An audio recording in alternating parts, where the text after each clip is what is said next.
E estamos de volta com o BBcast, seu podcast de automobilismo e outras nerds. No episódio de hoje vamos falar sobre o GP de Mônaco.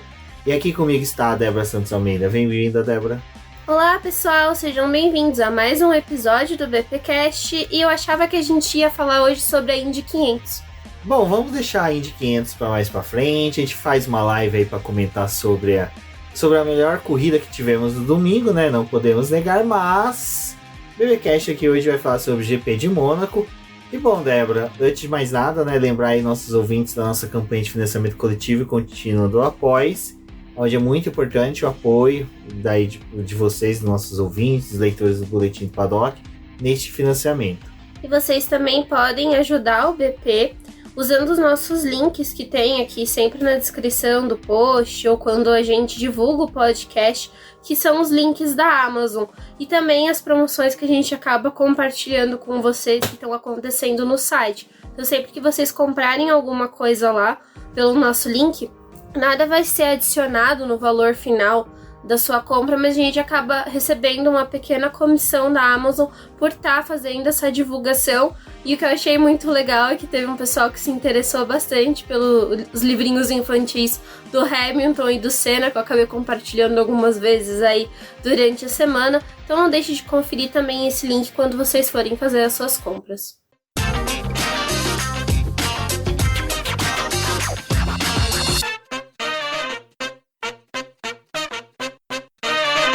Bom, Débora, na verdade, a gente até pulou um BBcast, né? Porque era pra gente ter feito o BBcast sobre o GP da Emília-Romagna, mas, infelizmente, nós tivemos adiamento dessa etapa em decorrência das enchentes que ocorreram lá Em Imola. Em Imola, desculpa, me fugiu. É que, cara, até antes do GP teve aquela brincadeira, né?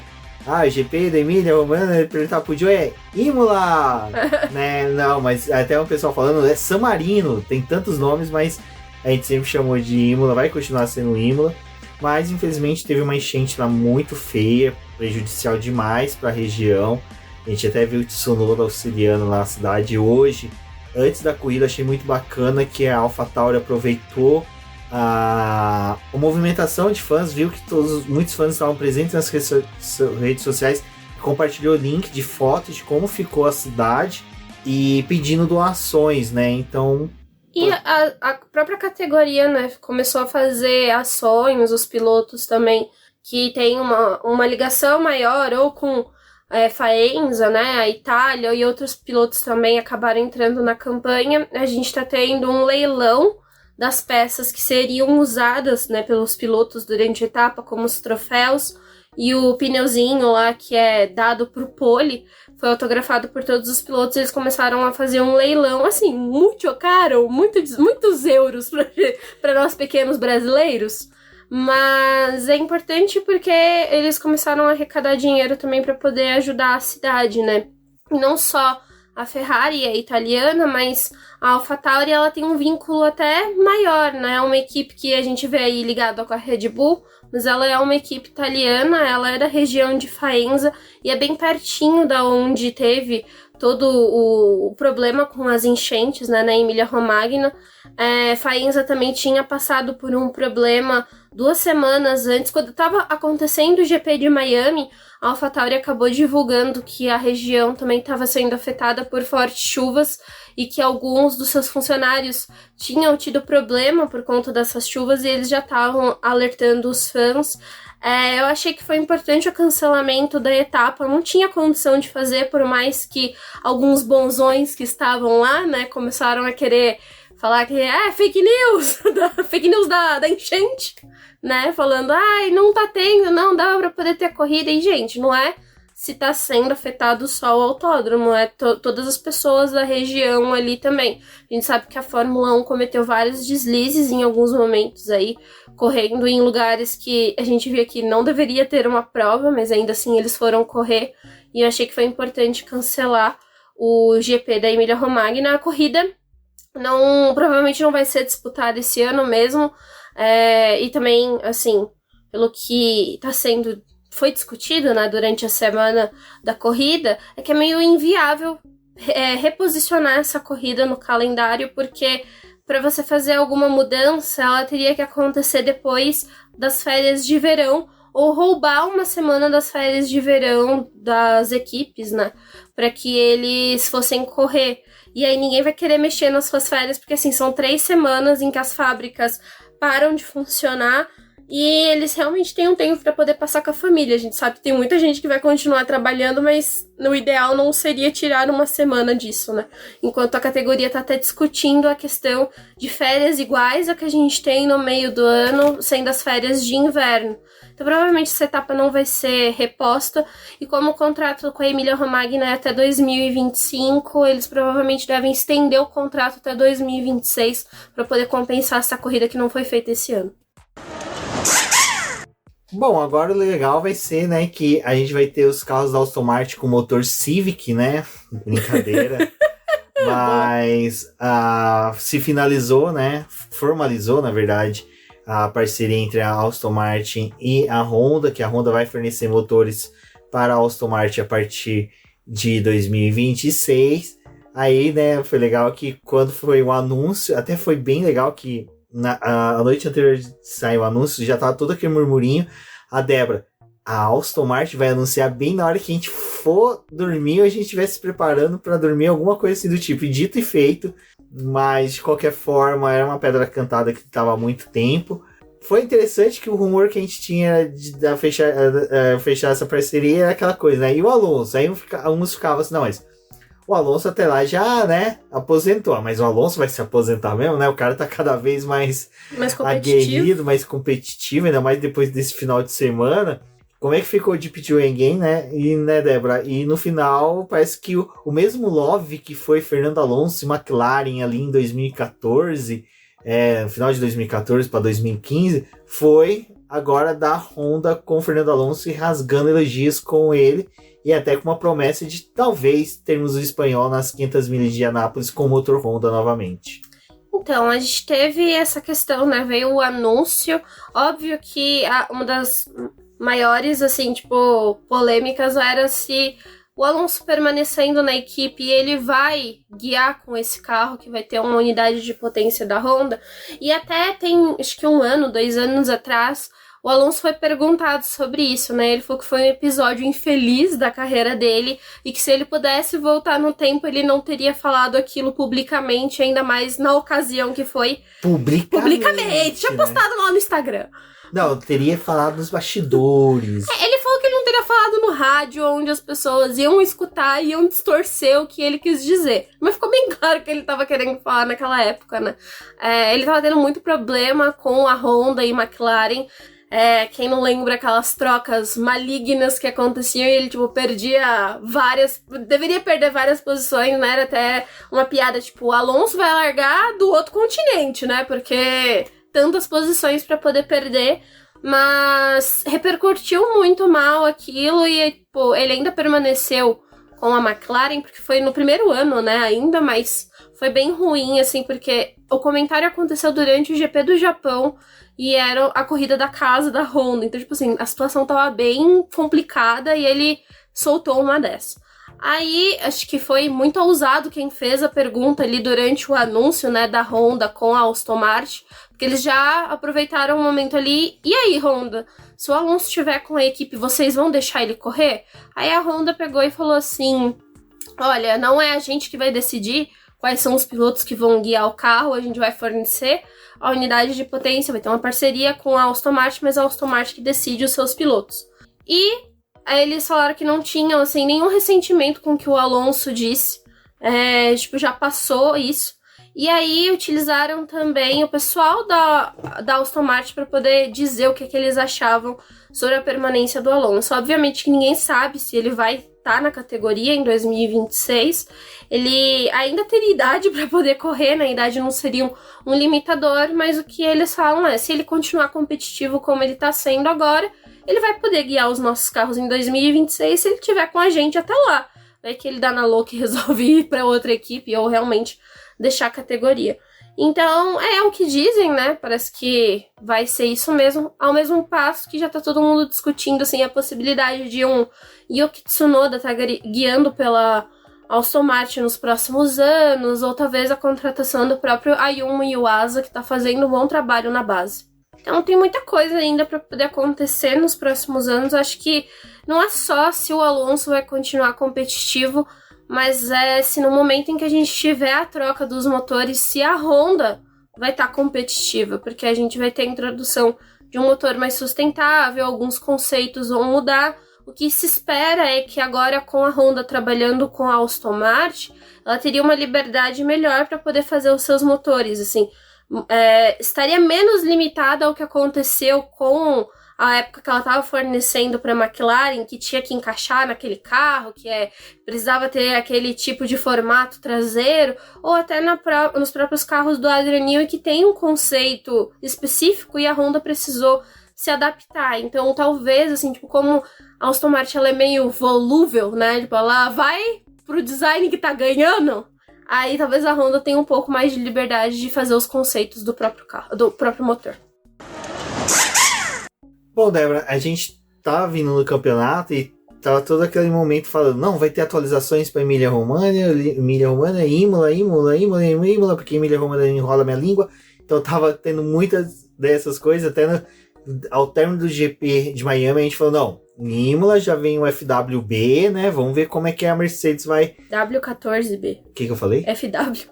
FW é da Williams. Apesar que, diga-se de passagem, se a Mercedes estivesse correndo com FW14B, que, salvo engano, era o de... Não, o B era do... Salvo engano, era do Prost de 93. O FW14 era do Mansell, B... Gente, me corrijam os fãs da Williams, por favor. Mas, vamos lá.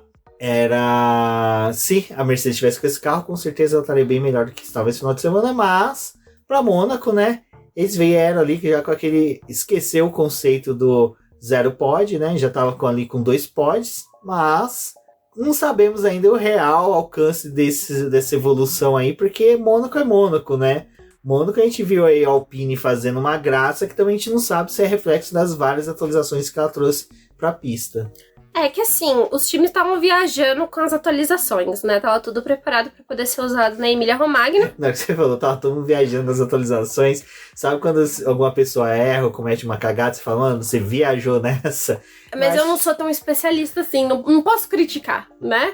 Eu critico as cagadas da Ferrari, mas dos outros eu vou deixar passar, né? Que a própria vida critique eles. Que a própria vida critique. Mas, assim... A prova que a gente ia ter na Emília-Romagna era o início de uma rodada tripla. Então, o que não foi aplicado pra lá tinha que ser usado em algum lugar. O lugar que eles tinham era Mônaco. O problema tá todo mundo assim, tipo, pelo amor de Deus, não batam os carros, porque a gente já vai usar esse carro pra teste em Barcelona. Pra quem não acompanha o BP ou não acompanha tanto a Fórmula 1, antigamente, um longínquo espaço-tempo, Barcelona era o lugar que era usado para testes, né? Era o lugar que recebia pré-temporada antes do Bahrein enfiar o dinheiro na Fórmula 1 e ela falou, ok, vamos testar aqui. Barcelona era usado para poder fazer os testes e é onde você consegue os melhores dados dos carros porque é uma pista muito completa. As corridas lá costumam ser chatas? Sim, porque todo mundo já conhece aquela pista de olho fechado. Então, Barcelona esse ano vai ser muito importante. Fiquem atentos durante o fim de semana de Barcelona, porque provavelmente na classificação o que vai acontecer é os 2 pilotos das equipes estarem próximos.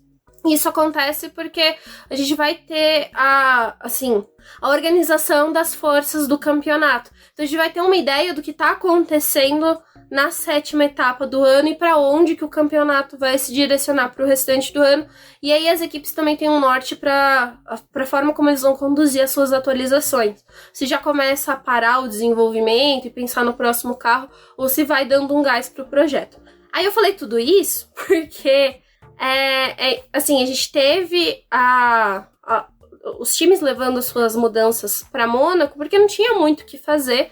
E para a Mercedes era muito importante avaliar o carro durante o ano. Então eles fizeram vários testes na sexta e no início do sábado ali, verificando o pneu, o funcionamento do carro.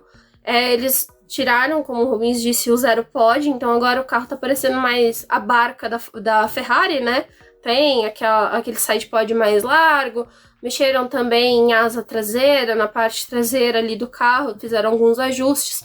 Mudaram todas as grelhas ali de cima de refrigeração do carro e que também dá o direcionamento do ar. E mudaram os radiadores do carro. E eles fizeram todas essas mudanças, mas eles tiveram um grande problema, que é a questão estrutural do carro. O chassi não tinha como mudar, então, assim, alguns posicionamentos da forma como esse chassi foi construído era para poder equipar o outro W14. Agora, esse novo W14 precisou se adaptar ao formato do chassi. E isso é ruim para a Mercedes, mas era uma peça muito cara. Se eles fossem mexer nisso, ia ter tanto problema com o teto orçamentário, como ia ser necessário fazer um novo clash test, que é aquele de batida, para você verificar se tá tudo no lugar. Então, eles não mudaram o estrutural, só mudaram a aparência, assim, por fora e alguns componentes por dentro. Reorganizaram eles para poder ver se o carro tem um pouco mais de desempenho. Bom, e como a Débora falou, como o Barcelona é tão importante, e o Barcelona é importante também por outros pontos. Ano passado, para quem não se lembra, a Mercedes apresentou um conceito com sidepods maiores, né? E não chegou a testar com 0 pods, só teve a corrida, mas tem dados, então ela tem 2 dados a serem comparados com FW14B. FW não, W14B. Eu devo esquecer que o FW é da Williams. Frank Williams. Exatamente, ou cabeça.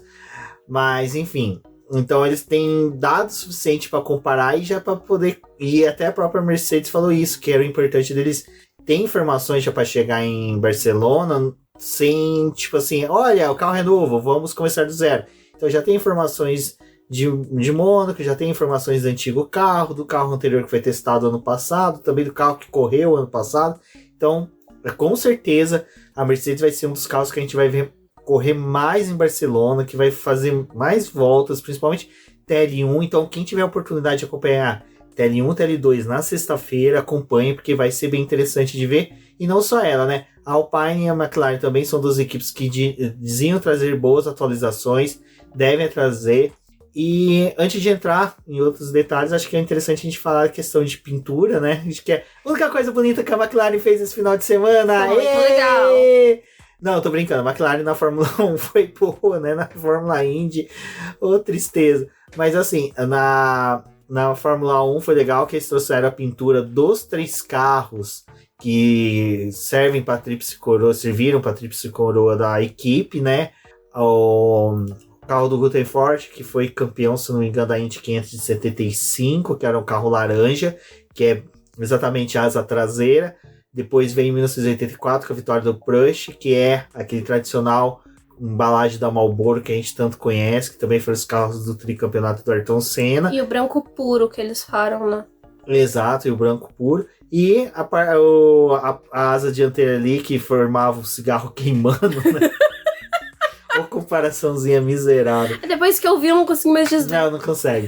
É do carro da McLaren que venceu a GT. O Le Mans, né, de 1995. É o F1. Uhum. O carro F1 GT. E diga-se de passagem, esse McLaren F1 é um dos uns carros mais lindos já fabricados de todos os tempos. Até o Mr. Bean era o dono de um, bateu várias vezes. Mas enfim, esse carro é um carro que, se você é fã da McLaren, se você conseguir achar uma foto dele em pista correndo... Parabéns. Que nem a própria McLaren tem, porque nem ela consegue publicar. Quando você pesquisa foto desse carro, você só acha ele... Ele é tipo uma mosca branca no automobilismo. Você não acha fotos dele em pista. Mas foi legal a ideia. Eu acho que a pintura branca deu uma dinâmica muito maior, porque normalmente a gente via o carro, parecia que ele era realmente um caixotão. E aí a pintura branca deu pra gente ver os sidepods mais bem desenhados, uma estrutura um pouco mais harmoniosa. Ele ficou mais clean, né? A distribuição do outdoor do Zac Brown ficou mais legal, e é uma coisa que até a gente comentei em outros podcasts, comentei no grupo do Boletim do Paddock de Apoiador. Se você é apoiador, quer se tornar apoiador, verifique no Apoies o valor para você poder se tornar membro do grupo. É muito legal, salvo engano, é a partir de R$15. É que não dá para liberar para todo mundo, por N motivos, mas se você é apoiador, é interessante participar, porque é muito bacana as conversas que nós temos lá. E eu comentei isso, que o Lando Norris vem pedindo, né, que ele não quer correr com pinturas que os fãs vão esquecer, os fãs vão odiar. Ele quer uma pintura que marque a passagem dele pela Fórmula 1, ele não consegue. E ele tá pressionando o Zac Brown. Eu acho que seria interessante, Zac Brown, você adotar uma pintura aí, porque realmente a McLaren com pinturas icônicas, que nem a gente viu que foi usada na Indy, realmente marcaram gerações, é legal até pra poder, sabe, né, dar um incentivo a mais aí pro Lando Norris. Eu acho que, assim, foi um trabalho muito legal da McLaren quando eles lançaram as 4 pinturas ali direcionadas para os carros da Indy que disputaram a Indy 500. Já tinha sido um trabalho muito legal. Eu achei que os layouts que foram usados, assim, o carro do Pato, né, do Pato Ward, ficou muito bonito, que justamente remetendo a esse carro que venceu as 24 horas de Le Mans. Ficou muito legal esse trabalho. E o carro do Tony também, que tinha a mesma pegada, assim, dos 2 carros, né, que usaram na Fórmula 1, de ter o layout que englobasse as 3 vitórias do time, né, e aí eles trouxeram esse conceito para a Fórmula 1, que foi bem bacana. Eles já tinham prometido que realmente iam expandir isso para as outras categorias que a McLaren tá inserida. Então, assim, não sei se vai vir algo, vai ser divulgado algo para a Fórmula E esse final de semana que vai correr em Jakarta, mas seria muito legal ter também um layout para poder ser usado na Fórmula E, para poder contar a história da equipe numa categoria em que é nova para eles, em que tá criando ainda as suas tradições, né? Mas essa pintura eles não vão usar só em Mônaco, então a gente vai rever ela em Barcelona, vai ser legal, vai dar para poder dar mais uma olhada aí. McLaren, faça o favor de fazer as miniaturas dos seus carros, porque assim, a galera está pedindo. Exatamente. Mas a preços acessíveis, que são os brasileiros. Exato. Bom, pessoal, antes da gente falar do final de semana, até uma coisa que eu tô querendo criar e vou manter aqui no BBcast é de abrir a caixinha de perguntas lá no nosso Instagram. Então siga o Instagram do Boletim do Paddock. Após o término de cada corrida eu vou abrir, ou antes eu vou ver um jeito melhor até para distribuir para vocês poderem mandar perguntas pra gente sobre o final de semana da Fórmula 1 e das corridas. Esse final de semana, acabando a corrida, a gente já teve a Fórmula Indy, e eu ainda tive que fazer uma reunião de negócios de cliente meu que pediu uma reunião, um atendimento bem na hora da corrida. Então praticamente umas 50 voltas da Indy 500 eu perdi. Queria ter perdido no momento que o Bato tinha batido, queria, porque o sofrimento ia ser menor, né? Mas, enfim, aí a nossa apoiadora, a Esther, ela mandou uma pergunta pra gente no WhatsApp. Então isso é também outro legal de vocês participarem do nosso grupo do WhatsApp. Vocês podem chamar a gente no privado, que manda uma pergunta que a gente lê aqui no podcast para vocês. E é um tema que eu achei bem legal, porque casa muito com o momento que a gente está vivendo, tanto no futebol como em outras categorias esportivas. E na Fórmula 1 a gente teve um movimento muito forte, que era o movimento antirracismo, mas que a gente viu enfraquecer na Fórmula 1. E a pergunta que ela faz é muito boa, que ela manda... queria perguntar se a repercussão do caso de racismo do Vinícius Júnior pode influenciar a discussão sobre racismo na Fórmula 1. A pergunta dela é legal porque é o seguinte, para quem tá acordando de um coma, tá chegando no planeta Terra agora, porque é impossível você não saber do que tá acontecendo, Vinícius Júnior, jogador brasileiro, sofreu ataques racistas, vem sofrendo ataques racistas exclusivamente nos campeonatos do La Liga, Campeonato Espanhol, Campeonato Nacional Espanhol, e os ataques são bem pesados. E muito da imprensa especializada, Débora me chamou a atenção sobre isso, né, Débora? Já estava atacando ele e membros da federação, tudo. Estava uma situação muito triste, muito pesada para ele. E ele vem alertando isso. E no último jogo que teve, eu não me recordo agora o time, peço até desculpas, porque realmente eu não sou tão ligado a futebol assim, mas na hora que eu vi, encheu de raiva todos nós. E a pergunta da Esther é interessante pelo seguinte, né, Débora, que a Fórmula 1 ali, quando teve em 2020, ela entrou na onda de fazer protestos. Eu falo onda porque foi uma coisa que passou e acabou, e a gente não tá vendo mais na Fórmula 1, de movimentos antirracistas, de conscientização, foi muito forte, mas simplesmente com o tempo reduziu. E a gente veio agora, até mesmo com o Ben Sulayem, que é o atual presidente da FIA, ele mais ou menos cerceou todo mundo de fazer qualquer tipo de manifestação com as regras novas. E a pergunta da Esther é interessante por causa disso. Se pode influenciar a discussão sobre o racismo na Fórmula 1? Eu acho que sim, que pode e deve influenciar, né, Débora? Eu acho que deve retomar essas discussões. já que dentro da Fórmula 1, durante o final de semana de GP não é possível, eu acho que eles poderiam utilizar mais essas redes sociais. Eu não vou falar eles, nesse momento eu vou excluir o Lewis Hamilton, que o Lewis Hamilton ele já faz... Ele se posicionou. Ele já se posiciona, mas eu acho que não tem que partir mais dele, acho que tem que ser de outros pilotos, outros atletas e outras equipes que tem que sim que se posicionar contra o racismo e principalmente lamentar o que aconteceu com o Vinícius Júnior e se posicionar a favor dele e contra, né, esse tipo de atitudes. A gente sabe que muitos patrocinadores da La Liga tá na Fórmula 1, exemplo é o Santander, né, que até o campeonato é La Liga Santander, que tem que pensar, pô, a gente tem clientes que são negros que devem ter se sentido ofendidos, a maioria se sentiu, acho pouco provável que não se sentiram. Então eu acho que é um momento também dos próprios patrocinadores também se movimentar quanto a isso. Eu tenho uma visão um pouco mais pessimista do que tá acontecendo, assim, que realmente o movimento dentro da Fórmula 1 enfraqueceu e chegou um momento em que ninguém, assim, tipo, vários dos pilotos não queriam estar ali naquele instante que era usado para você fazer algum tipo de manifestação direcionado a combater, né, esse movimento racista que tá acontecendo no mundo inteiro, que em vários lugares a gente tá vendo, tipo, as pessoas falando e elas acham que, tipo assim, é uma opinião delas e todo mundo tem que engolir isso, tipo, mas a questão do racismo é algo muito mais estrutural que tem vários problemas. E aí, tipo, as pessoas acham que elas podem falar o que elas bem querem e não é dessa forma. Então eu acho que a Fórmula 1, ela perdeu um pouco, assim, o sentido pra ela de falar sobre isso a partir do momento que tava todo mundo, tipo, ligou o foda-se, tipo, a gente já falou muito disso, já encheu o nosso saco, bola pra frente.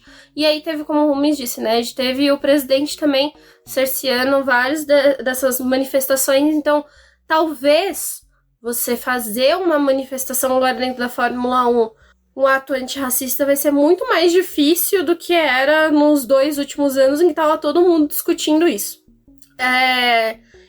A Esther me mandou essa pergunta antes do GP acontecer e eu até mesmo respondi pra ela no privado que eu queria esperar o final de semana acontecer pra ver se algo ia ser dito e novamente a gente teve assim, mais o Hamilton falando que não, é inaceitável o ano que a gente tá em 2023 as pessoas ainda estarem cometendo atos racistas e como eu sou torcedora do Real Madrid, eu fiquei enfurecida com isso porque, cara, o Real Madrid, ele é muito grande, mas ele é muito grande porque ele teve vários jogadores negros na história dele. E a conquista dos títulos muito se dá por vários jogadores brasileiros que saíram do Brasil e tiveram contratações e foram jogar lá. Até você comentou disso, foi uma coisa que o Vinícius Júnior falou, que no Real Madrid jogadores sofriam racismo. Antes dele nascer, ele recordou de um caso que o Roberto Carlos, em 97, sofreu. Aí eu fiquei surpreso com 2 coisas. Uma, o Vinícius Júnior ser mais novo, ter nascido tão depois de 97, e ele ter noção de um ato racista que aconteceu em 97 com o Roberto Carlos, e parece que para todos os outros torcedores, para todos os outros fãs do futebol, isso passou normal. Tipo, o Roberto Carlos já saiu do futebol, beleza, dane-se. Desculpa, deve ter te cortado. Não, e o que eu fico pensando é que, assim, é um jogador que, assim, teve muita dificuldade pra poder ser quando foi contratado, né? Que ele era muito novo, e aí o pessoal achava que era muito dinheiro sendo desperdiçado num jogador como ele, mas a questão das perguntas não era sobre o talento do Vinícius Júnior ou quanto que ele poderia se desenvolver. A chacota que aconteceu lá fora pelo preço que o Real Madrid pagou pra poder contratar ele é nítido um caso de racismo, e eu não tô nem fazendo drama, não. É realmente, tipo, a imprensa de lá foi muito cruel com essa contratação dele. E ele sofre chacota e ele sofre racismo desde que ele entrou nesse time.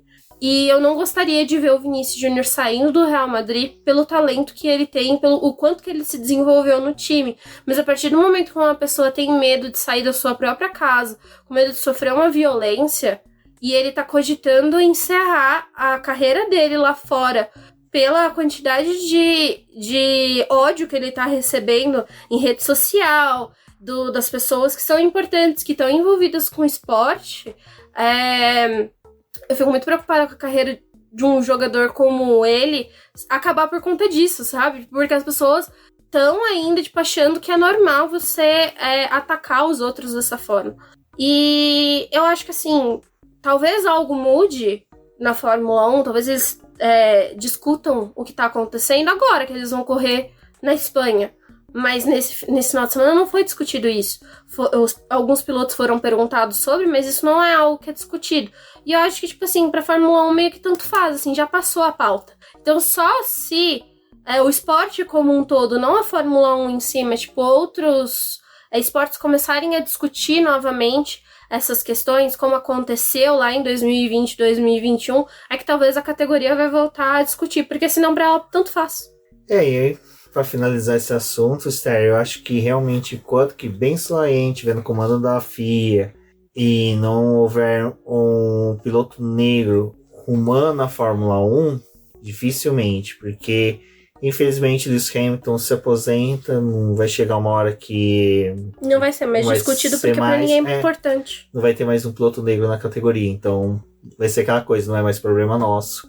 Assim que a Fórmula 1 e a categoria vai exigir, mas é o que acontece também com inúmeras outras categorias esportivas, modalidades esportivas. A gente vê mais esse tipo de movimento em esportes em que o talento do atleta negro é fundamental, como é, por exemplo, o caso do futebol, como é, por exemplo, a NBA, a NFL, eu não sei como é que tá, mas o volume acho que de atletas negros comparados com brancos deve ser equivalente, porque também não acompanhei tanto, posso estar cometendo erro, mas esportes como tênis, automobilismo, né, esporte de velas, hipismo, que são categorias, todos os exemplos que são predominantemente atletas brancos, dificilmente a gente vai ver posicionamento, infelizmente. Porque se não tiver pressão de outros externos, não vai ter. Exatamente. Então, Esther, obrigado pela pergunta e também fica a ressalva aí pra galera que ouve a gente. Pode mandar pergunta que sempre que possível a gente vai responder aqui sim, com todo amor e carinho a vocês. Bom, Débora, na sexta-feira, né, o burburinho maior era dos sidepods da Mercedes. O Lewis Hamilton chegou a liderar, né, o TL1 em certo momento, aí todo mundo tava, nossa, né, foi aquela coisa, né, maravilhosa, voltou, né, Pantera Negra vai vir para arregaçar os touros, mas quem acabou liderando ao final foi o Carlos Sainz. Carlos Sainz veio bater depois no TL2, né, porque... não dá pra ser muito feliz, né? Não dá pra ser. E a gente ainda teve, né, no final do dia, ainda a Red Bull na frente, mas a Aston Martin ali também dando umas golfinhadas, né? E a própria Ferrari é meio perdida nesse bololô aí. Mas... eu acho que a coisa que a gente pode tirar da sexta-feira é a proximidade dos times, né? Assim, na Fórmula 1, tudo bem, as coisas são definidas em milésimos, tem tudo isso da proximidade, mas realmente tinha algo mais mostrando que os times estavam conseguindo andar um pouco melhor, mas era algo esperado pelas características de Mônaco, que o pessoal tivesse um pouquinho mais junto ali, que a corrida ia ser mais embolada e de difícil ultrapassagem por conta disso. A gente teve piloto errando, o Hülkenberg bateu o carro também, acabou danificando a lateral esquerda do carro. Até curioso porque a Haas viveu massacrando o fato de ter tido ali o Mick Schumacher, de ter destruído os carros, e que agora estava com 2 pilotos experientes e que aí não ia ter tantos problemas. Mas o Hülkenberg esse final de semana ele tirou assim, pá louco, bateu o carro no treino livre, bateu o carro no... Hulk esmaga, né? Hulk esmaga. Tava ali só no... como é que era o nome daquele jogo de luta? Smash alguma coisa lá. É um que tem uns personagens da Nintendo. Ninguém vai saber porque ninguém joga os jogos da Nintendo, né? Falida. Mas enfim, essa era a desculpa, né? Mas estão batendo, assim, o Magnussen também louquíssimo. Comentamos dele na corrida. Mas acho que foi 2 treinos livres, assim, interessantes para poder ver as novas mudanças. Para poder ver os assoalhos da Red Bull e da Mercedes, porque o Pérez, né? No sábado ele e o Hamilton, ó. Já bateram e foram revelados. E sofri críticas. Não, isso... Pelo quê? Não, porque me falaram, mas quem é que quer ver o assoalho da Mercedes? Quem quer ver? Quem quer ver uma Williams, uma Alfa Romeo, uma Haas, pra ela interessa, que assim... Ou todos querem ver, pra não copiar. Pra não copiar também, né? Quem copiou fala, tá na hora de mudar. Mas é óbvio, gente, tipo assim, a quem interessa ver, a quem tem alguma coisa pra poder melhorar do carro, seja lá o que for, né? Os times do final do pelotão se interessam por qualquer tipo de Vai lembrar ganho. que a Mercedes corrigiu o per person pelo assoalho. Então, às vezes tem alguma solução ali que você fala, pô, se aquilo ali eu tentar, pode ser que melhore meu desempenho. Então, é uma coisa ninguém assim, nunca tipo, quer não é mostrar. que você às vezes copiar 100%, mas às vezes é você ver a ideia do coleguinha e falar, ó, isso aqui era o que faltava no meu projeto. Ou que não faltava. O que não faltava. Pra poder fazer alguma mudança. Então, tipo assim, o da Mercedes interessava também, gente. Calma aí. Exato, mas o da Red Bull, né, foi o nude A cara genial. do Adrian Newey naquele box era de tipo, vou te matar, Pérez. Eu vou te fazer sofrer todos os seus pecados esse final de semana. Você não vai curtir uma festinha, Lazarento. E tava assim, ó, Adrian Newey e a esposa do Pérez estão trabalhando juntos. Bom, exato, e aí, né, depois da gente ter visto a raba da Mercedes, a gente vai ver, né, a raba da Red Bull na classificação, que o Pérez vai lá me engarotar.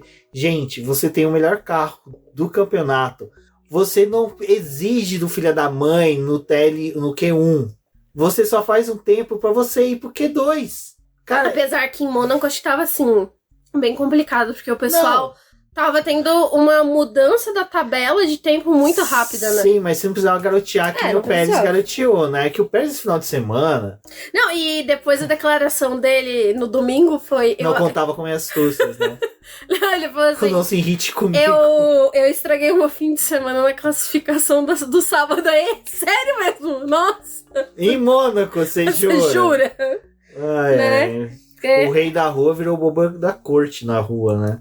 Mas pra não tirar a tradição, né? Assim, especulativa de bater em Mônaco. Assim, a classificação foi padrão Mônaco, né? Mas o detalhe, eu acho que o detalhe, assim, de tudo foi o Q3, né? O Q3 foi o detalhe, porque a gente teve... A gente ainda teve o Q2, o Norris batendo, indo pros bots e falando, gente, arruma aí enquanto que eu vou cagar. Arruma aí, vai dar? Eu volto daqui a pouco. Porque é sério, o Norris perguntou pros mecânicos, dá pra ir no banheiro? O engenheiro falou, não, falta 5 minutos. Só viu o Norris saindo do carro, então, ou seja, Dá tempo.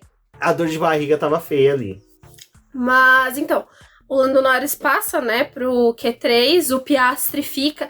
Teve todo aquele drama de se o Hamilton e o Russell iam passar também do Q2 pro Q3, mas passaram, conseguiram salvar as Mercedes. Acho que porque o errado foi a Alpine ir, né? a Alpine tava ali, ela surgiu e não contente que ela tava já no top 10, né, o Ocon ainda tirou, assim, muito do carro, porque a hora que o Ocon liderou a classificação, que a gente achava que a disputa ia ficar entre o Alonso e o Verstappen, eu falei, gente, a pista tem muito mais coisa pra você ainda tirar do carro. E realmente aconteceu, né? Toda a disputa que a gente teve... A disputa desse final de semana aconteceu no Q3, ficou limitada ao sábado. Foi muito legal. Que a gente assistiu nos últimos anos, foi um dos Q3 assim, mais empolgantes, porque eu acho que não só a torcida nossa, assim, mas de muitos fãs da Fórmula 1 era de ver a possibilidade de uma pole do Fernando Alonso. Então, ver o Alonso ali disputando com o Verstappen foi sensacional. Eu acho que foi algo que foi bem bacana. E, como a Débora falou, a gente viu ali o Ocon tentando, né, uma manobra do golfinho. Aí depois vem o Alonso, faz uma senhora de uma volta, mas daí ele abre o rádio e fala, gente, tirei o máximo, agora é só rezar e torcer pro Verstappen não fazer nada, mas Verstappen, olha, o que ele fez ali naquele último setor, da última volta dele...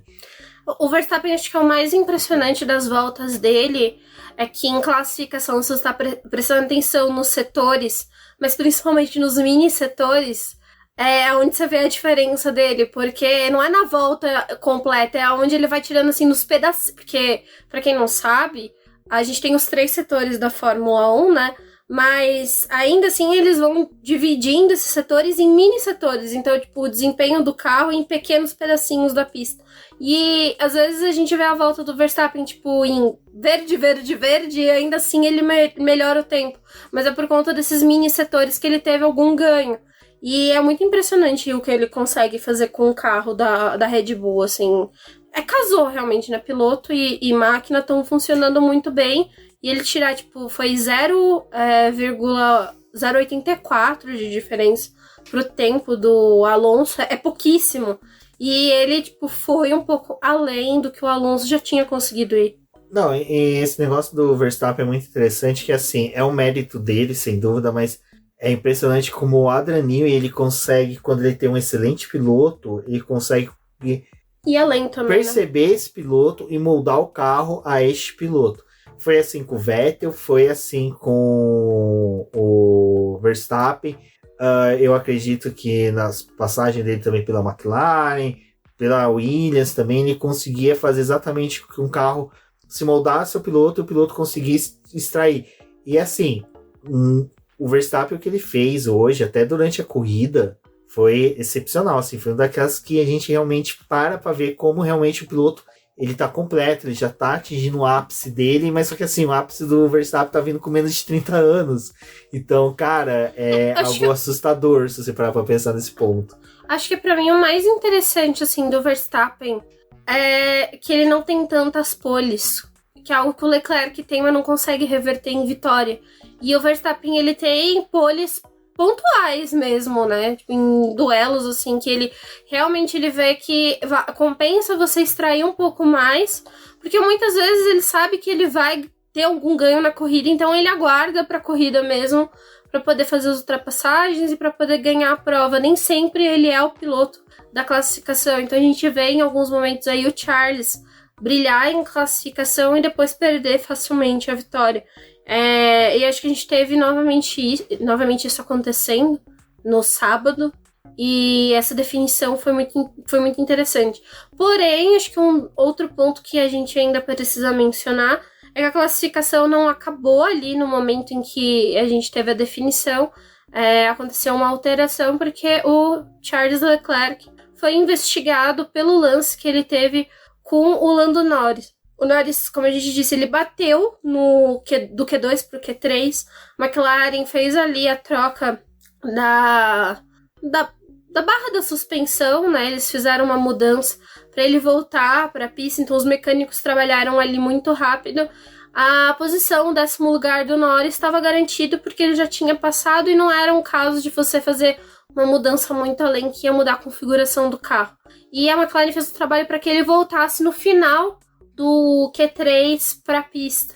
E ele volta e quando ele tá dando a volta rápida, o Charles fecha ele ali no túnel de Mônaco. E o Charles foi punido, perdeu 3 posições no grid de largada.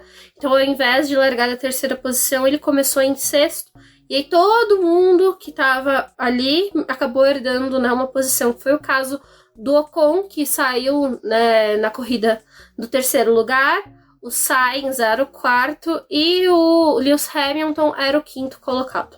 A cabeça tá boa. Tá excelente. Bom... É que eu passo o resumo pro meu pai.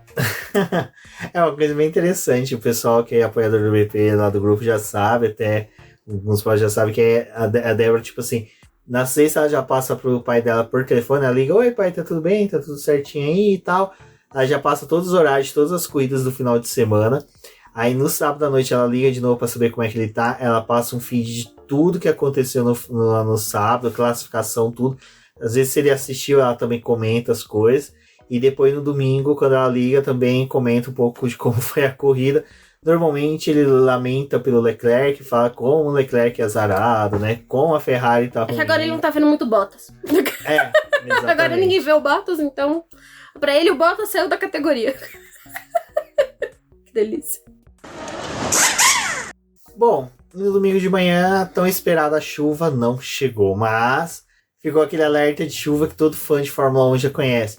Dentro de tantos minutos teremos chuvas, dentro de tantos minutos teremos chuvas, dentro de tantos minutos vocês são os idiotas e continuam aguardando a chuva e torcem pela chuva para que a chuva aconteça e traga emoção para a pista. Mas eu já tava até desacreditada da chuva, porque assim, a hora que eu acordei para assistir a Fórmula 2 lá na 4h40 da manhã, para assistir a Fórmula 2, tava um sol, tava aquele dia espetacular em Mônaco, sabe? Pessoas acordem para poder ver a corrida da Fórmula 2 e não tinha nuvem no céu, tava lindo. Eu falei, chuva? Que chuva?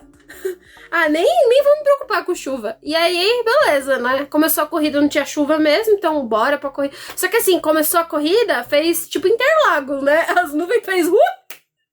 Ê!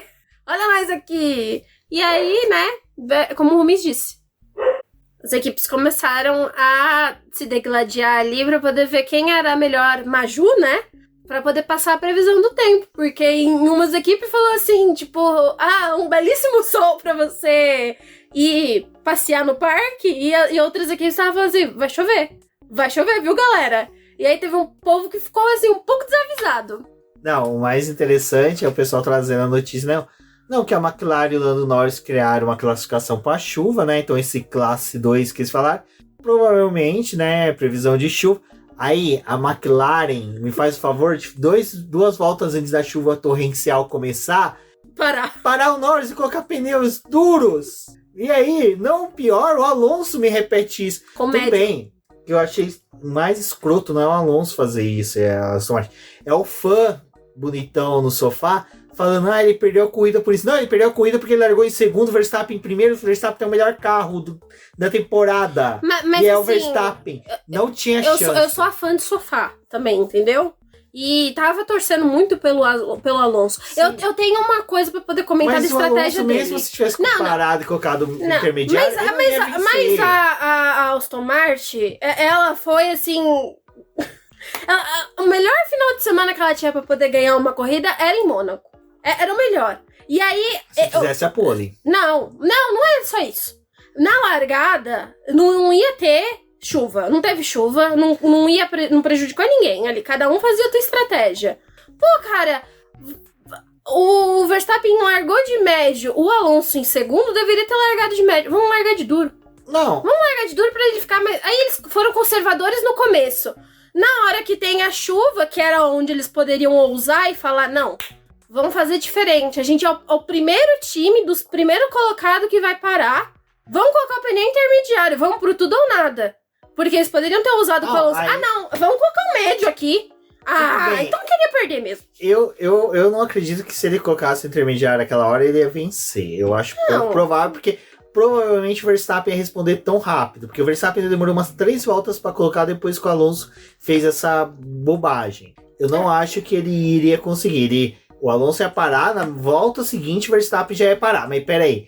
Eu achei a estratégia de largar de duro do Alonso correta. Não, foi correta, porque mas eles foram muito... Porque assim, se não tivesse a chuva, o Verstappen já tava se fudendo muito pro término da corrida com o médio. Ele ia ter que parar e pôr o duro. O nó era o nó que ia acontecer em pista seca, era o Verstappen parar e voltar atrás do Alonso e degradar um pouco do pneu. Era isso que ia acontecer. Porém, nossa, eu achei a fala do Alonso, assim, realmente morreu e foi substituído. Porque ele quis dar um pau na Aston Martin e depois ele recuou. Ele falou assim, mas eu na pista eu não tenho todas as informações pra poder saber se é melhor colocar médio ou pneu intermediário. Não tá errado, né? Aí ele, 2 segundos depois, mas não tinha como saber que depois de 1 minuto e 40 ia começar a chover. Aí a gente teve que parar de novo.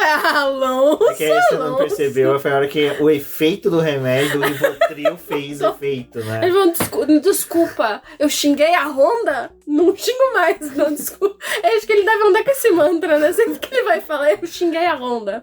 Não posso mais. Nossa, mas assim, eu sou estrategista de sofá, né?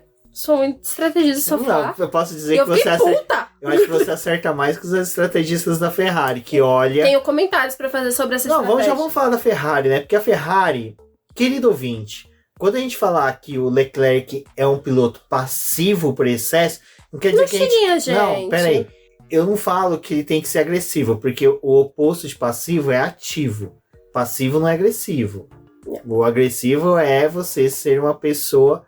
agressiva, uma pessoa normal, calma. O Leclerc, ele é passivo porque a equipe tá cagando estratégia com ele. O Leclerc era o cara que era pra ter ficado full pistola, que a equipe não avisou pra ele que tinha um carro em volta rápida porque ele tomou a punição. Você entendeu? Agora, quem é um piloto que é o oposto passivo, é ativo, é o Sainz.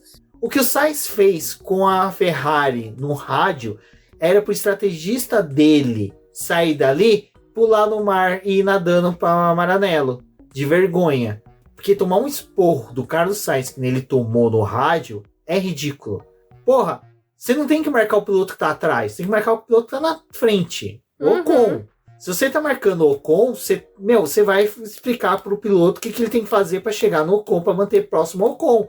Do nada você muda a estratégia, muda o negócio, tipo, o nosso foco é a Mercedes, não é o Ocon. E a partir do momento que você criou o foco pra Mercedes, você avisa pro piloto, fala assim, o Carlos Sainz, é o seguinte, a gente não vai conseguir ultrapassar o Ocon na pista. Faz o seguinte, vamos nos proteger do Hamilton, faça a seguinte estratégia, não deixe o cara às cegas na pista pensando que ele tá marcando o Ocon, e depois falar pra ele, não, então a gente tá marcando o Hamilton. Pra quem não ouviu os rádios, seja impossível, porque foi passado na transmissão, né? Foi os melhores rádios depois do Tsunoda. Na hora que teve a sequência de pitstops ali pra troca de pneus de chuva, o Hamilton voltou à frente do Carlos Sainz. E o Carlos Sainz perguntou, gente, por que eu tô atrás do Hamilton? É que nossa estratégia era de marcar o Hamilton. A primeira parada...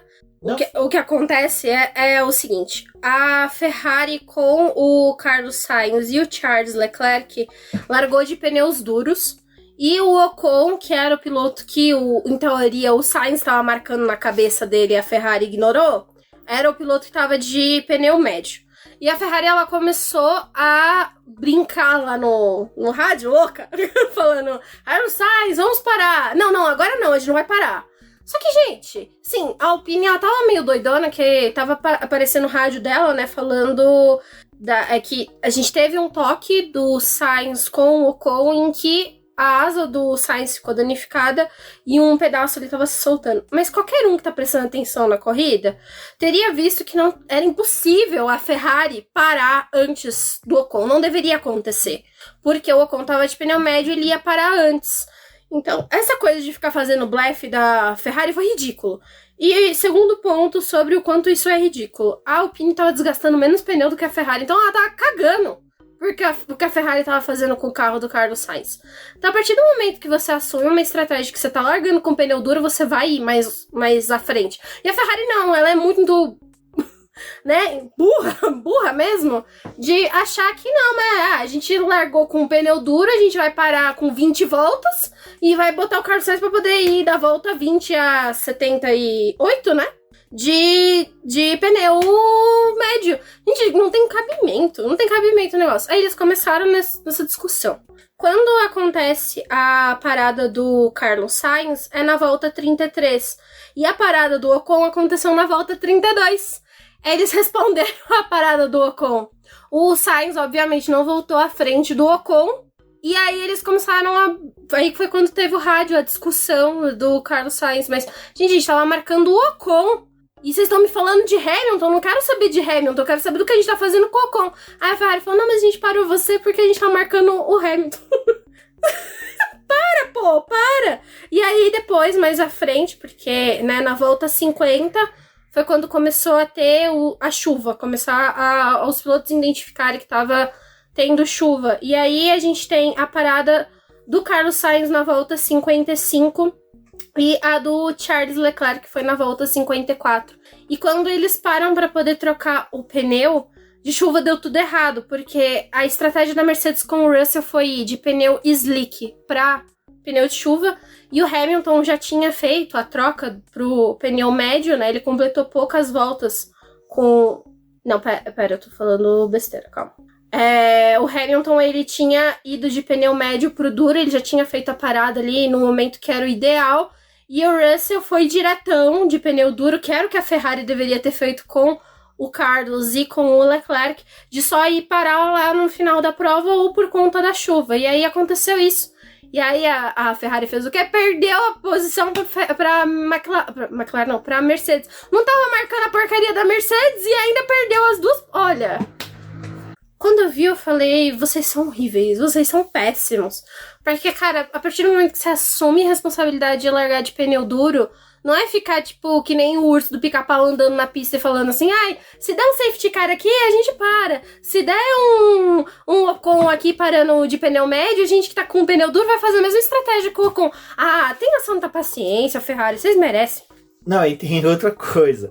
A gente até comentou que, né, que a melhor estratégia até de pneus, a certo ponto, foi do Alonso, porque ele largou de um pneu duro que já tinha sido cozinhado Sim. no treino classificatório, né? Que é que é cozinhar. No terceiro treino livre, foi quando o Alonso fez isso. Terceiro treino livre, né?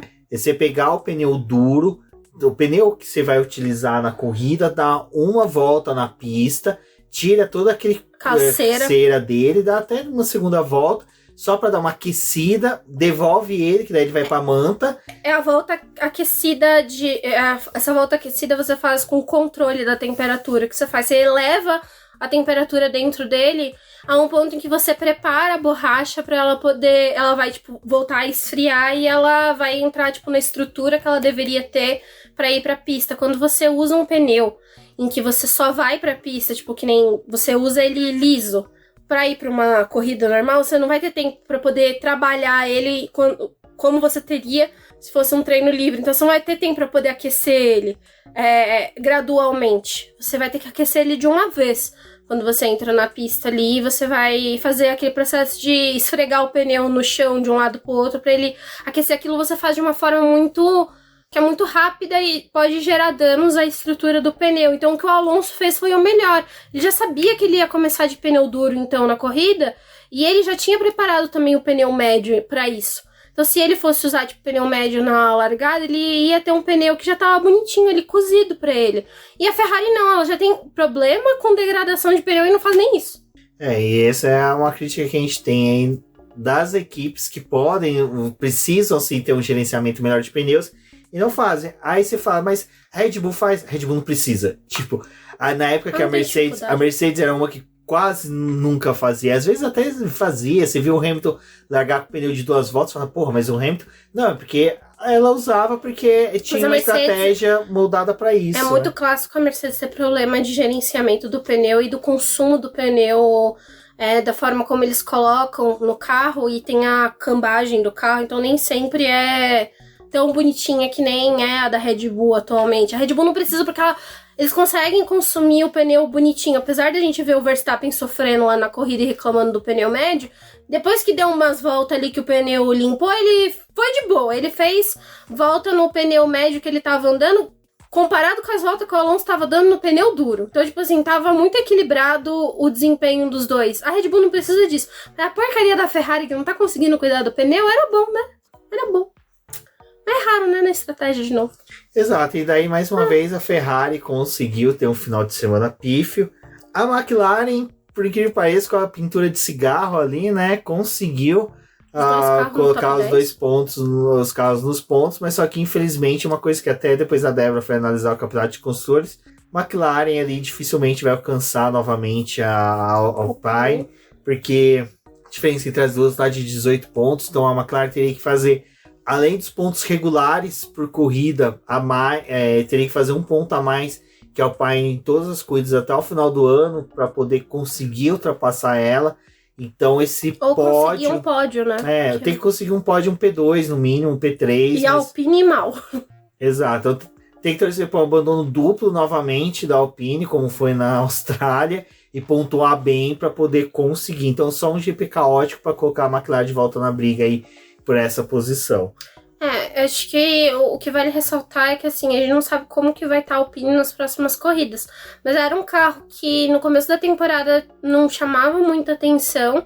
Eles realmente, tipo, saíram da posição que eles estavam em 2022 para uma posição muito mais crítica em 2023, e dentro da Alpine a gente tá tendo todas aquelas críticas pro Otmar Szafnauer que, né, eu acho que foi válida, viu, CEO, assim, da Alpine. Se estiver escutando, eu apoio você, as críticas. Se tivesse me consultado, não tinha contratado o Otmar.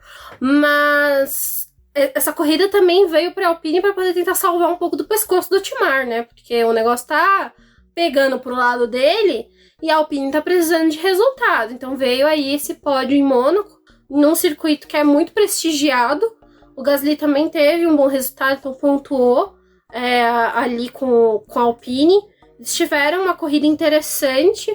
O Ocon fez o trabalho dele de defender tanto de Sainz como de Hamilton, garantiu esse terceiro lugar, ajudou bastante o Otmar aí, né? Então vamos ver como é que as coisas vão seguir pro restante do ano, mas provavelmente a Alpine tá cravando a sua posição aí no campeonato de construtores. Acho que realmente vale a pena ficar atento ao que vai acontecer em Barcelona, porque Barcelona vai dar uma ideia do que é a força, assim, dos carros, né, em pista, como que tá funcionando o campeonato.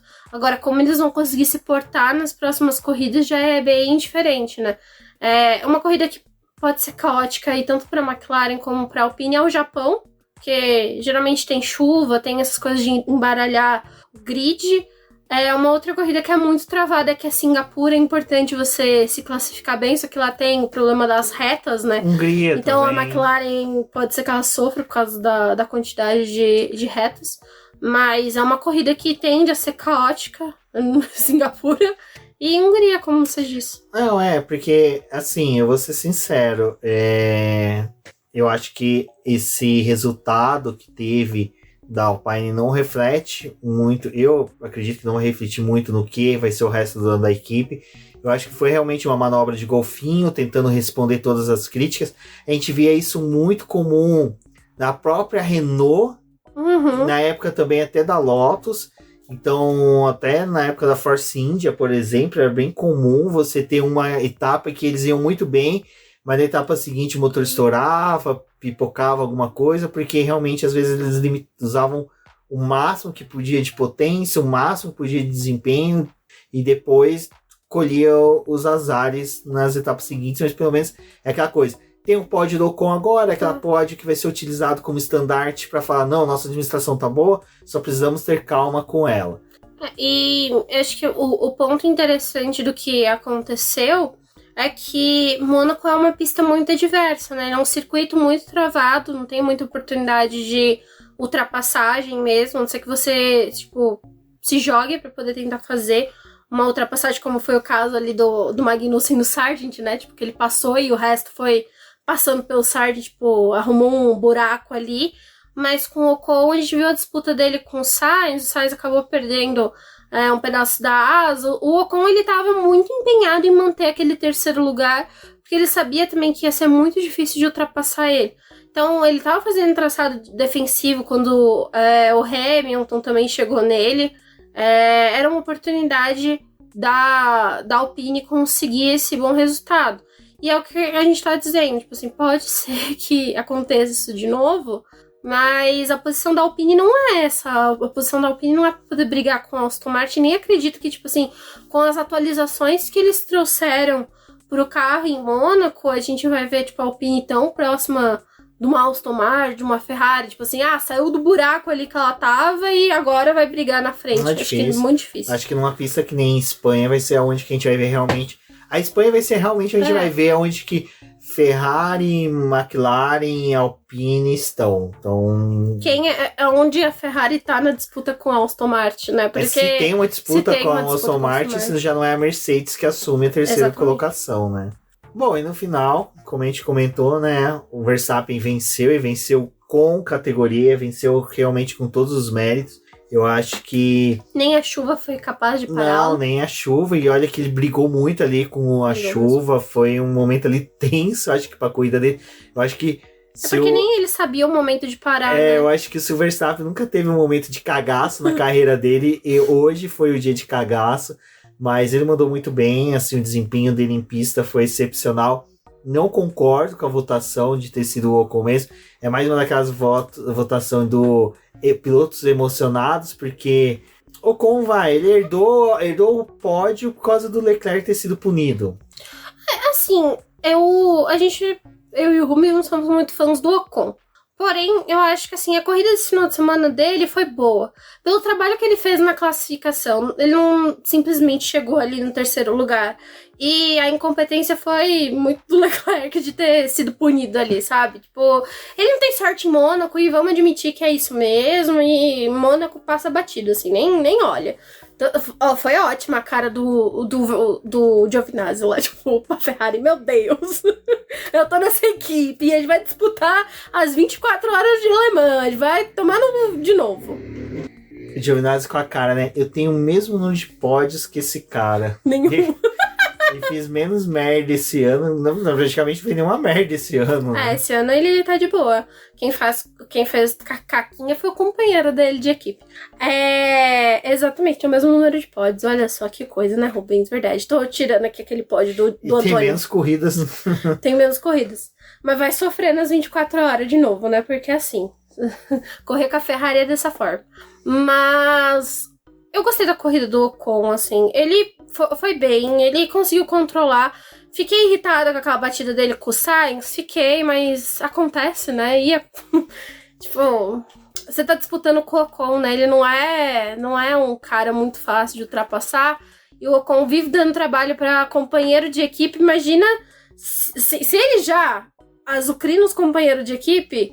Imagina um cara que não tem nada a ver com ele. É óbvio que ele ia dar um jeito de crescer na corrida pra cima de uma Ferrari e de uma Mercedes.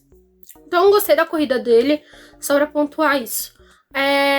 Só que o Verstappen... O Verstappen mereceu mais. O Verstappen, assim... Classificou de uma forma excepcional, a corrida dele acho que o Verstappen, gigante. O final de semana dele foi definido no detalhe, né? Foi realmente o que fez diferença. A classificação dele foi o detalhe que concedeu pra ele a pole. Ele tocou no muro 3 vezes, Três vezes. Deu várias beijoquinhas ali, como ensinaram pro Hamilton, pra poder conseguir o resultado.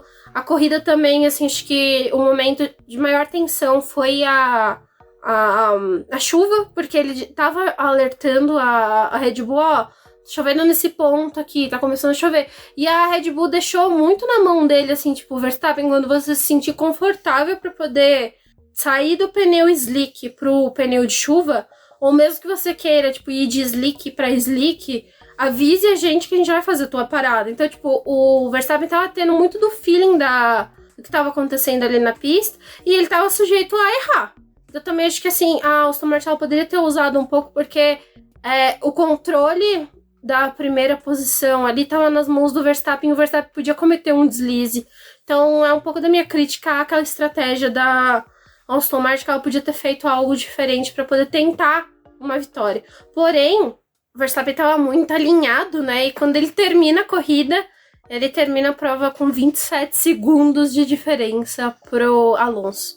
Então, assim, se ele quisesse parar mais uma vez, tivesse pista para poder parar mais uma vez e tentar a volta mais rápida que ficou com o Hamilton, ele teria conseguido parar, porque tinha muitos segundos, assim, de folga pro Alonso. O interessante é que ele terminou com 27 segundos pro Fernando Alonso. Não, ele deu volta no Pérez, né? Isso que eu ia falar. Cara, não tem coisa mais feia. Não tem coisa...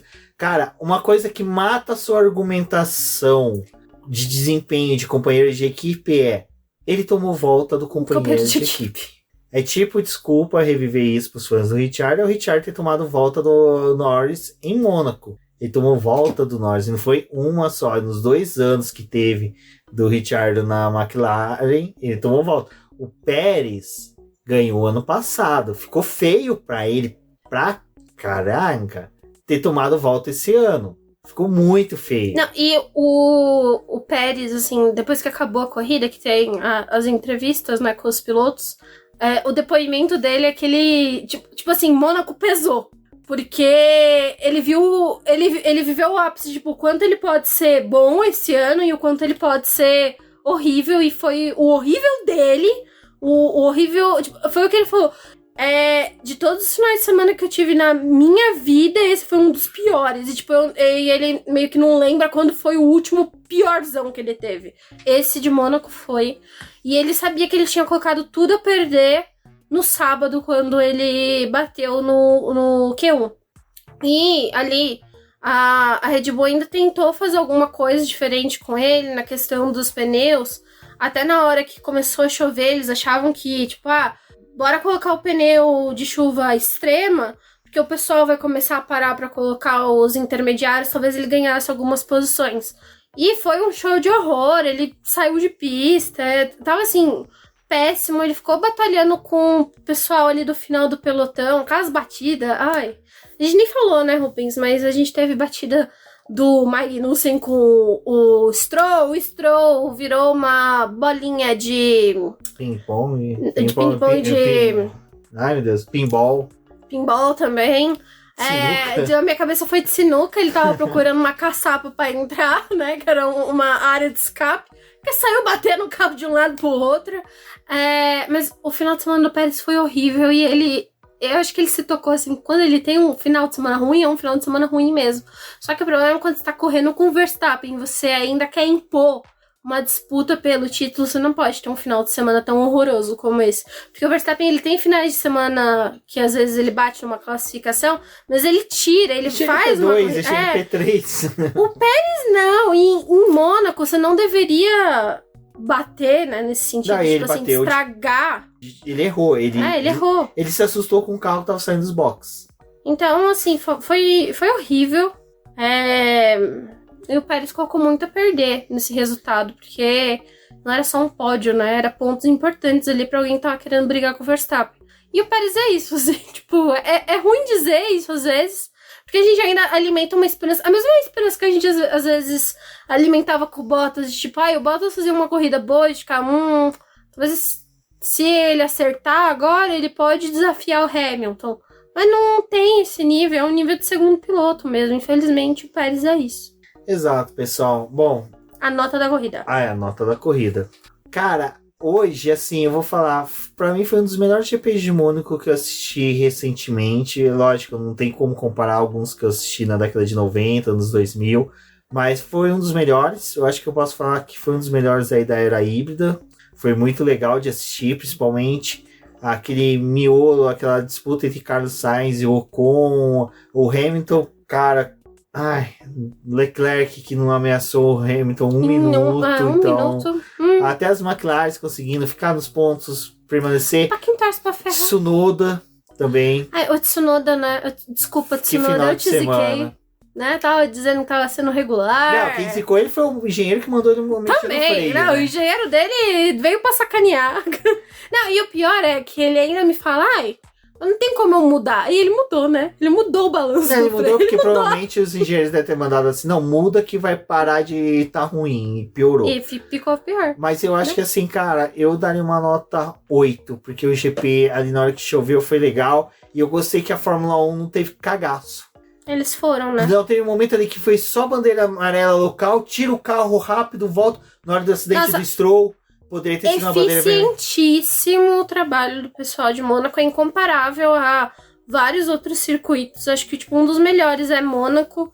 Singapura também costuma funcionar bem, porque é o pessoal de Mônaco, né? Eles levam pra poder...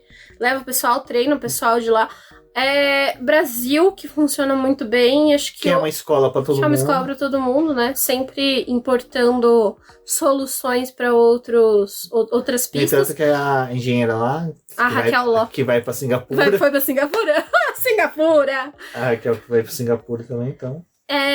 E também acho que, né, o trabalho que fazem na Indy 500, que é algo muito rápido pra você não perder a dinâmica da corrida. Eu acho que merece um 8, porque foi no mesmo final que teve uma puta corrida da Indy 500, e mesmo assim a Fórmula 1, a Mônaco não ficou abaixo. Porque foi uma coisa que eu comentei com o pessoal no Twitter. Eu falei, gente, pra uma corrida de Fórmula 1, o Mônaco foi excelente, foi muito boa. Então eu dou 8. Pra poder fazer a minha nota, eu vou puxar o gancho de uma coisa que tava... Uma categoria que eu acompanho puxou, né, no Twitter. Que a Fórmula E mostrou que teve várias ultrapassagens lá. E na Fórmula 1, cadê as ultrapassagens? Não tava acontecendo. Eu achei, assim, de péssimo gosto comparar... Ainda mais uma categoria que adora não se comparar às outras, então não corre. A característica da Fórmula E é correr em circuito de rua, corre em Mônaco, e aí eles não queriam ter essas comparações Fórmula 1 e Fórmula E. Então, por um tempo, eles não usavam o circuito completo de Mônaco, que é o que a Fórmula 1 usa, para poder também evitar comparações. Agora usa. E, gente, os carros da Fórmula 1, Fórmula 2 e Fórmula E são completamente diferentes. A Fórmula 1 tem um carro muito grande, principalmente pela questão de acidentes que a gente teve ao longo dos anos, da necessidade de reforçar a segurança. As unidades de potência também mudaram. Então é um carro muito maior, ele carrega muito mais coisas que alguns outros carros não carregam. O carro da Fórmula E tem segurança? Tem uma segurança absurda porque eles correm em circuito de rua e também precisa preservar os pilotos, né, de possíveis batidas. Porém, o carro da Fórmula 1 tem um trabalho aerodinâmico muito maior do que o carro da Fórmula E. Isso daí não tem como negar. A Fórmula E, ela quebrou muita cabeça para poder desenvolver o Gen 3, tentando fazer ele um carro mais aerodinâmico do que era o Gen 2. E ainda assim... O W14 tem uma eficiência aerodinâmica melhor que o carro da Fórmula E. Que o carro da Fórmula E. Então, é aquela coisa. Quanto mais eficiência também você tem, você ainda gera aquele turbilhão atrás do carro. Então, por mais que você tenha o efeito solo, você ainda tem coisas que faz atrapalhar quem tá vindo atrás. Não é perfeito. Eles não conseguiram, com a mudança do carro de Fórmula 1, tornar a categoria muito mais dinâmica. Tem circuitos que funcionam, tem circuitos que não. Mônaco é um que não funciona. E assim, se for colocar em questão de régua, de velocidade e de entrega, Fórmula E tem que se comparar com uma Fórmula 3. E aí você pega uma corrida da Fórmula 3, uma corrida da Fórmula 2 em Mônaco, tem ultrapassagem, Mas bem até legal. Na Fórmula 2 não teve esse final de semana. Foi uma corrida bem... Você acabou de quebrar o que eu falei. Desculpa. Não, mas é que assim, o carro da Fórmula 2, o que eu quero dizer é, ele ainda é um carro pequeno, pros padrões que a gente tá vendo na Fórmula 1, mas ele é um carro também que o problema do vácuo e da questão do turbilhão... tem isso, né? É um carro que você tem problema. Até o carro da Fórmula 2 tem mais eficiência aerodinâmica que o carro da Fórmula 2 tem muito mais... Então, eu estava vendo, tipo, os pilotos tentavam chegar, né? Chegavam no adversário no Fórmula 2 e precisavam fazer a mesma coisa da Fórmula 1, recuar, você estava desgastando o pneu e você não tinha brecha pra poder passar. A construção de pneu já é diferente. É diferente, então assim, não tem como comparar. Eu achei péssimo a comparação da Fórmula E com a Fórmula 1 esse final de semana, porque são categorias com propostas diferentes, e na Fórmula E a gente tem mecanismos pra própria corrida ser mais dinâmica, como é a questão do modo ataque, quando tinha o fan push lá, que você usava também para poder ter... Nesse ponto, eu sempre achei muito legal o que a Fórmula 1 e a Fórmula Indy fez. A Fórmula 1 e a Fórmula Indy eu nunca vi as categorias como categorias fazer isso que a Fórmula E faz, às vezes até fez mais de uma vez a Fórmula E sobre isso de Mônaco, que é o único circuito que eles correm juntos, sabe? De ficar cutucando a Fórmula 1, a gente faz mais ultrapassagem, ó. Tipo, a Fórmula 1 e a Fórmula Indy nunca tiveram isso. Fãs tiveram. E aí, porque é curiosidade, né? Mas aí a Fórmula E deu uma de fã. De querer, a gente faz mais ultrapassagem. Tá, tudo bem, você quer pegar... Eu pego uma corrida... Quanto tempo tem a Fórmula E? 10 anos? 9. Vai, eu pego a corrida de 1959 que teve na Fórmula 1, ou seja, no 9º ano da Fórmula 1. Com certeza deve ter tido muito mais ultrapassagem, deve ter sido muito mais emocionante que qualquer corrida da Fórmula E em Mônaco. Não, eu defendo as corridas da Fórmula E em Mônaco. Essa não é a minha crítica. O GP do Brasil, o E-Prix do Brasil, de São Paulo, pra mim, até agora a Fórmula Indy 500 milhas, pra mim tinha sido a melhor corrida do ano que eu assisti. Eu achei uma das melhores corridas que teve mesmo, foi sensacional. Mas só que daí, cara, chega nesse momento em que, em vez de você querer criar uma união e falar assim, olha, nós também corremos, parabéns Fórmula 1 que apresentou um excelente espetáculo em Mônaco. Não, vem e quer cutucar. Não, e é aquela coisa, né? As duas categorias são chanceladas pela FIA. A FIA sabe o problema que tem nas duas. E a Fórmula E, ela tá quebrando a cabeça para poder continuar sendo tão competitiva. Então ela tem que gerar esses mecanismos. As propostas são diferentes. Tipo, essa não é... Eu adoro as corridas da Fórmula E em Mônaco pela dinâmica que elas têm. Porque... É uma corrida, tipo, tem ultrapassagem, mas é que o carro possibilita isso, não é o que o carro da Fórmula 1 possibilita hoje. E a briga da Fórmula 1 hoje quer dizer, sempre foi, né, pelo desenvolvimento de tecnologia e da questão aerodinâmica, que não é o negócio da Fórmula E. A Fórmula E, ela tá discutindo o caminho sustentável e o desenvolvimento da eletrificação como algo para você, tipo, substituir os carros a combustão. São propostas diferentes. Então, assim, dito o que eu queria comentar dessa alfinetada da Fórmula E que foi desnecessária, Eu acho que, assim, em questão de ultrapassagem, eu já esperava que a corrida da Fórmula 1 ia ser desse jeito. E talvez, assim, eu esperava algo diferente no ano passado, quando era o primeiro contato dos novos carros com o circuito de Mônaco. No ano passado, a gente já teve uma ideia que não ia ter corrida dinâmica porcaria nenhuma lá, que ia ser desse jeito mesmo, porque os carros estão muito largos. Gente, eles vão passar ali naquele hairpin. Tem batida, é pancadaria na primeira volta. E isso aconteceu na Fórmula 2 também. O hairpin ali e a entrada pro túnel eram os momentos tipo, que o pessoal tava mais batendo. Então, eu não daria 8, daria um 7 pra corrida. Acho que a corrida foi boa. A chuva ajudou a dar um up ali naquele final. Vou tirar um ponto porque a Ferrari me decepcionou muito. Não, a Ferrari vem Ferrari levou um ponto, entendeu? Chega. E assim, chega. Não quero mais. O Valese me alertou. Então é isso, pessoal. Agradecer a todos aí que ouviram o BBcast. Como sempre, compartilhem, convidem os amigos para ouvir. Diga pra gente nas redes sociais o que você ouviu. Você vai estar ouvindo esse podcast na sexta, porque a gravação na terça. Na sexta, vai que a pessoa tá ouvindo na sexta. Ela falou, nossa, o Rubens falou justamente pra mim. Obrigada. E aí você vai estar ouvindo a gente assistindo, né, os TL1, TL2 aí da GP da Espanha. Mas pra quem ouvir, muito obrigado. Lembrando que terça-feira à noite teremos a nossa live. E se tudo der certo, na quinta-feira também teremos uma live pré-GP da Espanha. Ou para falar de Indianápolis, vamos ver aí como tudo vai se dar durante a semana. Um forte abraço e até a próxima. Até a próxima.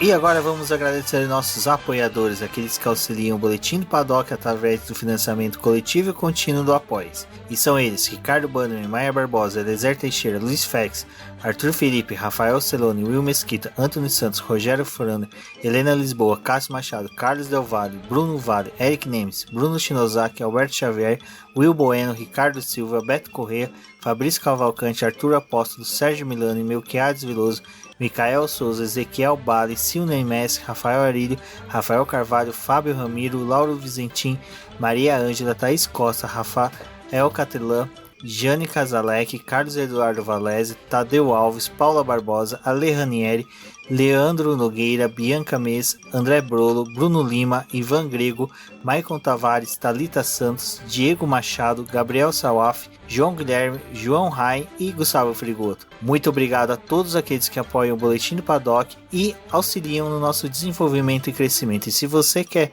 apoiar também o Boletim do Paddock, entre em contato com a gente através dos nossos perfis oficiais ou acesse o link apoia-se.com/Boletim do Paddock e lá você terá as opções de apoio ao Boletim do Paddock. Um forte abraço e obrigado. Isso é tudo, pessoal.